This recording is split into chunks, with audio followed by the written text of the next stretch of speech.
One of the most anticipated matchups of the NBA playoffs in the second round was pitting Defensive Player of the Year runner-up Mikal Bridges against perennial MVP candidate Luka Doncic of the Dallas Mavericks. It was a mismatch in the Dallas Mavericks' favor during Game 1, but it did not matter. Phoenix somehow came out with a victory despite Luka Doncic putting up video game numbers. Doncic scorched the top-seeded Phoenix Suns for 45 points, 12 rebounds, and 8 assists. The Suns rarely sent an extra defender at Doncic to try to force the ball out of his hands. He did plenty of damage, making 15 of 30 shots from the floor, including 8 layups and 2 dunks, but Phoenix prevented the Mavericks' other playmakers from getting into a rhythm.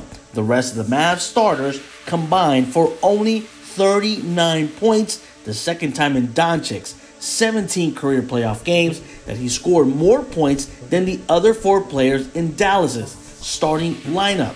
Doncic worked himself to 50% night, but Brunson, who isn't as physically imposing as his backcourt mate, did not have a similar success. For Dallas to make the Suns do more than sweat, it will have to be Doncic, Brunson, and Spencer Dinwiddie applying the pressure with their shot creation. But until a big-name free agent takes Mark Cuban's money, this is what Jason Kidd has to work with. And it's not that he doesn't have capable players. Kidd has helmed the franchise to its first second-round appearance since the 2011 NBA season, the same year the Mavericks won their only NBA championship.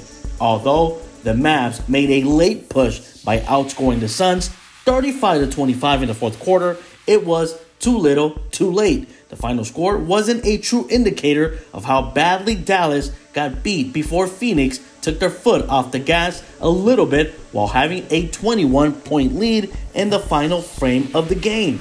Overall, the Mavs shot 47% from the field and 41% from deep, but they shot just 72%, 18 for 25 from the free throw line.